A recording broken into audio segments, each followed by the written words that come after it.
Hello drama Tamil வியூவர்ஸ்க்கு hi. நம்ம இன்னைக்கு இந்த ட்ராமாவுடைய நெக்ஸ்ட் எபிசோடில் என்ன நடக்குதுன்னு பார்க்கலாம். அதுக்கு முன்னாடி லாஸ்ட் எபிசோடில் என்ன நடந்திருக்கும், நம்ம அம்மு சென்னை ஜெலஸ் படுத்தணுங்கிறதுக்காக செங்கிய கூட சேர்ந்துட்டு நான் இவர்கிட்ட தான் இனிமேல் வேலை செய்ய போகிறேன், இனிமேல் அவரோடைய ஆர்டர் தான் நான் ஃபாலோ பண்ண போகிறேன்னு சொல்லியிருப்பாங்க. அந்த கோவத்தில் அவர் தூக்கிட்டு போயிட்டு அவரோட பெட்டில் படுக்க வச்சுட்டு ஃபோர்ஸ் பண்ணிக்கிட்டு இருப்பாரு. அவங்களாம் பயந்து போயிடுறாங்க.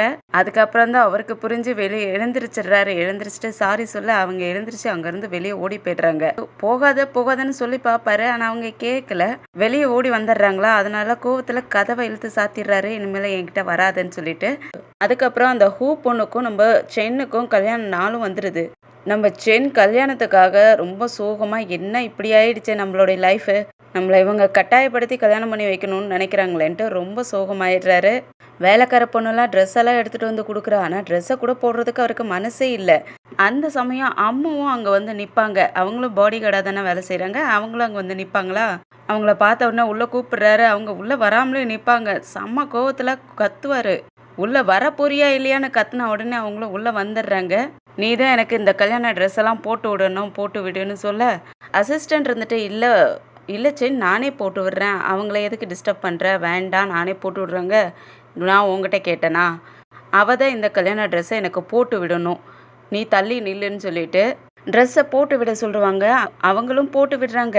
அப்போ அந்த ஷர்ட்டுக்கு கயிறு கட்ட போவாங்களா, அப்போ அவர் இழுத்து கட்டி பிடிச்சிக்கிறாரு. அவங்க முகத்தை கூட பார்க்காமலேயே இருப்பாங்களா, முகத்தை பாரு, என்னை பார்த்துக்கிட்டே செய்யணும்னு சொல்லவும் அவங்களும் முகத்தை பார்த்துட்டு திரும்பிக்கிறாங்க. அந்த நேரம் பார்த்து கல்யாண பொண்ணு அங்கே வந்துடுறா.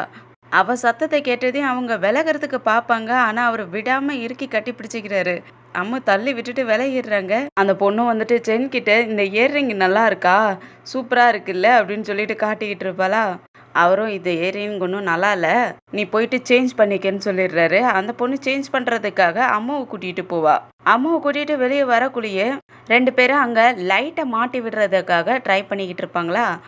அப்போ இந்த பொண்ணு இருந்துட்டு என்ன பண்ணிக்கிட்டு இருக்கீங்கன்னு கேட்குறதுக்கு, மாஸ்டர் சென் தான் இந்த மாதிரி இந்த லைட்டை இங்கே தொங்க விட சொன்னார், அதனால தான் இதை பண்ணிக்கிட்டு இருக்கேன் அப்படின்னு சொல்லும்.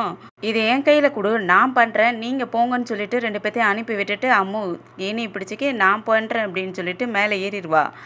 அந்த சமயம் சென்னும் அசிஸ்டண்ட்டும் அங்கே வந்துடுறாங்க. சென் இவ்வளோ பார்த்துட்டு, நீ எதுக்காக அதை மாட்டி விடுற, நீ ஒன்றும் மாட்டி விட வேண்டாம், கீழே விழுந்தேன்னா அடிபட்டுரும், அதனால அம்மா மாட்டி விடுவா, நீ கீழே இறங்கி வந்துரு அப்படின்னு சொல்லிட்டு அம்முவை மாட்டி விட சொல்லுவார். அதுக்கப்புறம் அந்த பொண்ணு அம்முவை கண்டுக்காம வெள்ளக்கார பொண்ணுக்கிட்ட, வா நம்ம ரெண்டு பேரும் போயிட்டு வேற இயரிங்கை சேஞ்ச் பண்ணிக்கலாம்னு சொல்லிட்டு அவளை இழுத்துட்டு ஓடி போய்ட்றா. அதுக்கப்புறம் அம்முவை அந்த விளக்க மாட்ட சொல்லுவாரா, அதனால அவங்களும் போயிட்டு விளக்க மாட்டி விடுவாங்க. ஹெல்ப்புக்கு அசிஸ்டண்ட் வந்து ஏனி பிடிச்சிக்குவான். அவங்க விளக்க மாட்டி விட்ட உடனே சென் அவருடைய சக்தி மூலியமா அந்த விளக்கை எரிய வைக்கிறாரு. அப்போதான் அவங்களுக்கு ஞாபகம் வருது, அவங்க ஏற்கனவே ஒரு டைம் காட்டுக்குள்ளே பேசிகிட்டு இருந்துட்டு வீட்டுக்கு வரப்ப அவங்க நடக்கிற வழியெல்லாம் லைட் எரிஞ்சிச்சு இல்லையா, அது சென் தான் பண்ணியிருப்பாரு. அது அவங்களுக்கு ஞாபகம் வருது. அதுக்கப்புறம் கீழே இறங்கிட்டு நான் இங்கேருந்து போகிறேன்னு சொல்லிட்டு கிளம்பிடுறாங்க. சென்னும் அவங்கள அனுப்பி வச்சுட்டு அசிஸ்டண்ட்டுக்கிட்ட, நீ இனிமேல் அவளை பார்த்துக்கணும், அவளுக்கு எந்த பிரச்சனையும் வரக்கூடாது, கேர் பண்ணி பார்த்துக்கணும்னு சொல்கிறாரு. அதுக்கப்புறம் சென் வந்துட்டு அந்த எல்டர் இருக்கார் இல்லையா, அந்த ஹூ இருக்கார் இல்லையா, அவர்கிட்ட வந்துட்டு இந்த மேரேஜை தள்ளி போட சொல்லி கேட்டுட்டு இருப்பாரு. அவரும், நீ இத்தனை வருஷமாக தள்ளி போட சொல்லியிருந்தேன், அதனால் தள்ளி போட்டுக்கிட்டு இருந்தேன், இப்போயும் கல்யாணத்துக்கு ஒத்துக்கிட்டு அதுக்கப்புறம் நீ இப்போ வேண்டான்னு சொல்கிறிய, எதுக்காக, ஏன்னா எனக்காக சில ஆசைகள் இருக்குது, அதெல்லாம் நிறைவேற்றிக்கிட்டு அதுக்கப்புறமா நான் கல்யாணம் பண்ணிக்கலான்னு முடிவு பண்ணியிருக்கேன்னு சென் சொல்கிறாரு. உங்கள் அப்பா நீ கல்யாணம் பண்ணதுக்கப்புறம் இந்த வில்லாவுக்கே நீ தான் அடுத்த தலைவனாக இருக்கணும்னு சொல்லிட்டு உங்கள் அப்பா ஏற்கனவே முடிவு பண்ணி வச்சுருந்தாரு, அப்போ உங்கள் அப்பாவோட முடிவுங்கிறது தப்புன்னு நீ நினைக்கிறியா அப்படின்னு அந்த எல்டரும் கேட்க, உடனே சென்னோட தம்பி இருந்துட்டு, அப்படிலாம் இல்லை எல்டர், எங்கள் அண்ணனுக்கு வேற ஏதோ ஒரு எண்ணம் இருக்குன்ட்டு லைட்டாக கோத்து விடுற மாதிரியே பண்ணுவான், அவரும் லேசாக தட்டி விட்டுட்டு சும்மாருடா அப்படின்ட்டுறாரு.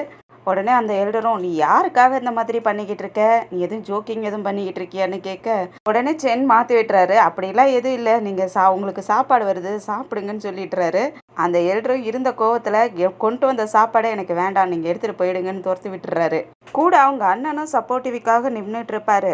ஆனால் அந்த எல்டர் அவங்க சொல்கிற பேச்சை கேட்குற மாதிரி இல்லை, நீ கல்யாணம் பண்ணி தான் ஆகணும்னு சொல்லிடுறாரு. அதுக்கப்புறம் காலையிலேயே கல்யாணத்துக்கு எல்லாமே ரெடி ஆகிடுது. கல்யாணம் பண்ணுற பொண்ணும் மாப்பிள்ளையும் ரெண்டு பேர் ரெடி ஆகிட்டு வந்துகிட்டு இருக்காங்க. அந்த எல்டருக்கும் முன்னாடி வந்துடுறாங்க.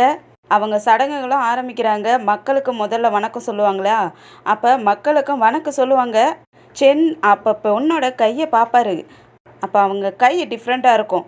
அந்த ஹூ பொண்ணோட கை மாதிரி தெரியாது. ப்ராப்பராகவும் கை வச்சுருக்க மாட்டாங்களா, அதை பார்த்துட்டு அவருக்கு ஷாக் ஆகுது.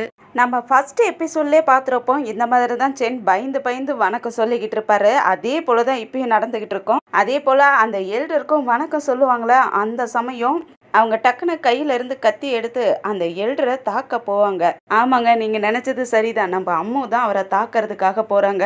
அந்த எல்டரும் நீயா ஹூ எங்கன்ட்டு அப்படியே அவருடைய சக்தியை வச்சு தாக்க நம்ம அம்மு அப்படி பறந்து வந்து கீழே விழுந்துடுறாங்க. வாயிலிருந்து ரத்தம் வந்துடுது. எல்லாருமே ஷாக் ஆயிடுறாங்க.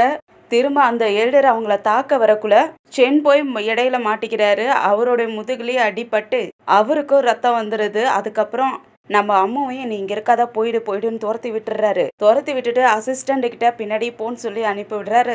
ஆனால் அந்த எல்டர் இருக்கார் இல்லையா, அவர் என்ன பண்ணுறாருன்னா அவரோட காவலாளிகள்லாம் அனுப்பி விடுறாரு. நீங்கள் போய் அவளை பிடிங்கன்னு சொல்லி அந்த காவலாளிகளும் ஓட, அப்போ சென்னுடைய அசிஸ்டண்ட் வந்துட்டு நீங்கள் போகக்கூடாதுன்ட்டு மறைச்சி நின்றுக்கிறாரு.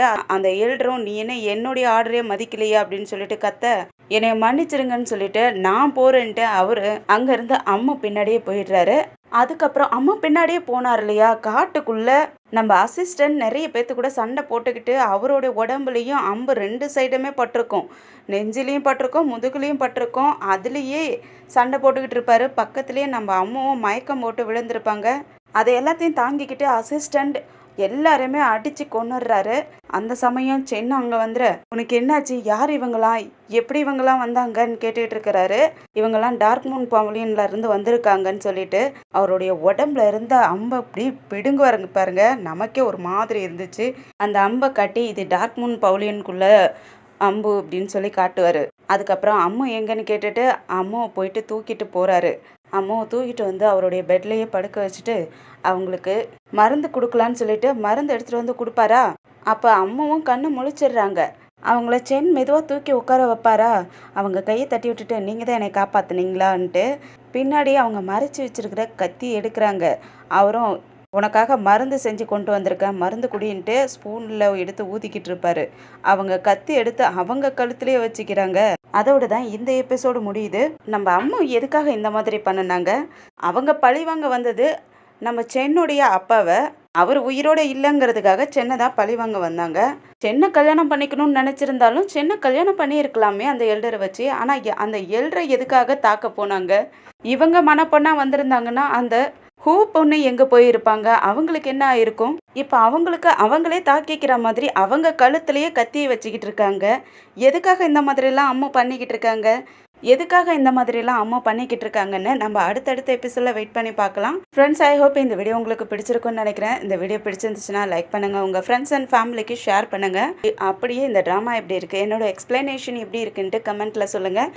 அதோட நம்ம சேனலை சப்ஸ்கிரைப் பண்ணி பெல் ஐக்கானை கிளிக் பண்ணி வச்சுக்கோங்க. நம்ம அடுத்த எபிசோடில் சந்திக்கிற வரைக்கும் பாய் அண்ட் தேங்க்யூ.